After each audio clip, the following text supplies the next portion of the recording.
Hi, I'm Irene Ng. I am a Professor of Marketing and Service Systems at Warwick Manufacturing Group at the University of Warwick. I'm also the Director of the International Institute of Product and Service Innovation. I'm the author of a new book out that's called Creating New Markets in the Digital Economy, Value and Worth.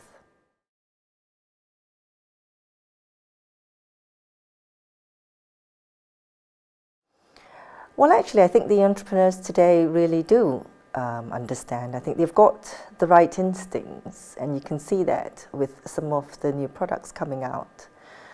What I think they need to be aware of is that these instincts are actually backed by the way they live their lives. And so a lot of new things that are coming out tend to surround social connectivity, not just connected things and technology.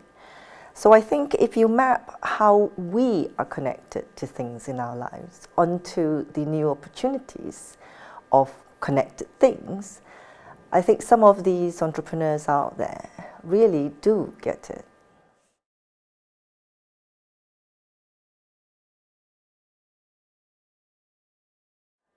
Right, I think we have come from a world where we think of a product or a service as something that's complete. And a way of thinking about a product or a service is to think of it as being incomplete.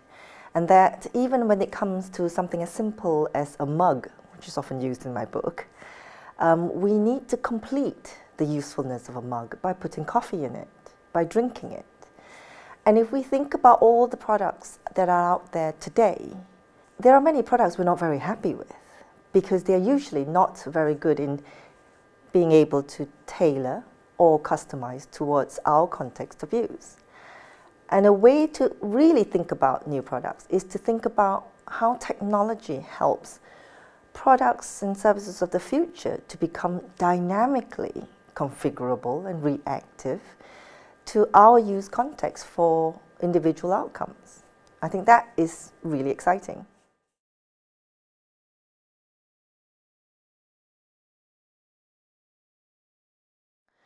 The co-creation of value is an incredibly simple concept.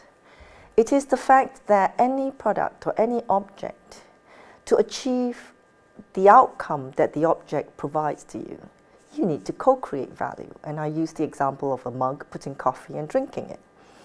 The co-creation of value, therefore, can be depicted as something really simple, such as drinking from a cup, to something highly complex, for example, applying your data onto next week's grocery bundle so that you can get a balanced grocery bundle for your diet. So if you think about one end, something so simple as a product being completed by actions and practices, and the very other end, which is us using our data to complete future diaries so that we can plan better. That is in essence the whole diversity of what co-creation of value will encompass.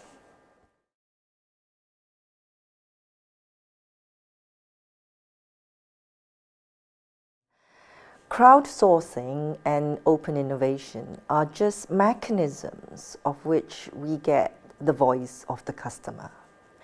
In the old days, we got it through surveys, feedback, not very useful and live.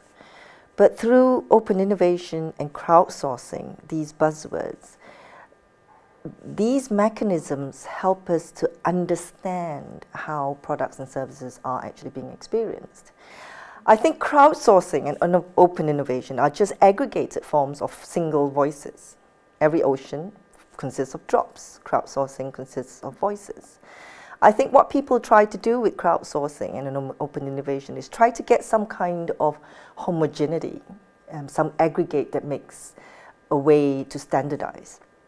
When I'm actually thinking that the opposite is better, that firms themselves have to think about how they can be more agile and flexible for all the different drops in the ocean, for all the different voices. And that's when they get the most value for innovation.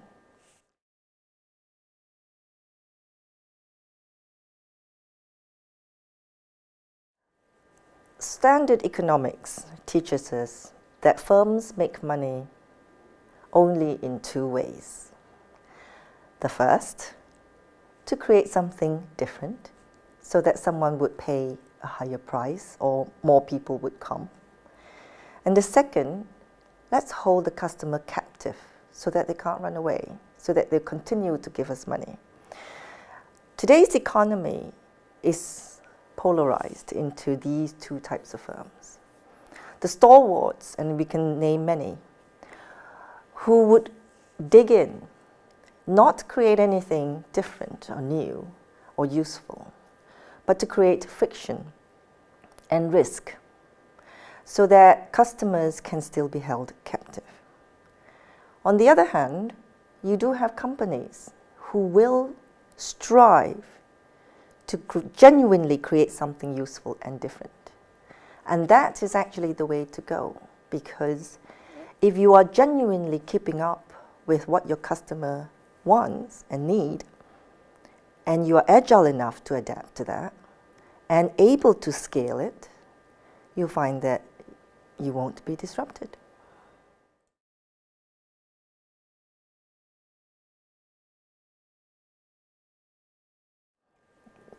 That calls for a fundamental philosophical divide between where do you think corporate reputation sits. Corporate reputation can be seen philosophically in two ways. One, it is constructed by the sentiments of people who have consumed and experienced that corporation's product. The other, it's a reputation to be top-down, controlled, managed, and basically communicated to others. What we see in social media is the clash of these two philosophies. From the ground up, everybody who's ever been happy or unhappy with the product is starting to be visible and starting to be heard. And that comes right up against that reputation corporations are trying to maintain, manage, and control. I think that the future requires corporations to just very simply have an honest relationship with their customer. We know if you buy mechanical things, they will break down. We just want to know what the response, what the recovery, how it would help our lives better without too much discomfort. An honest relationship with the customer is the way for reputations to go, but to manage that honest relationship requires both the masses of people who are your customers and the corporation's communications department to work together. And that's not an easy thing to do.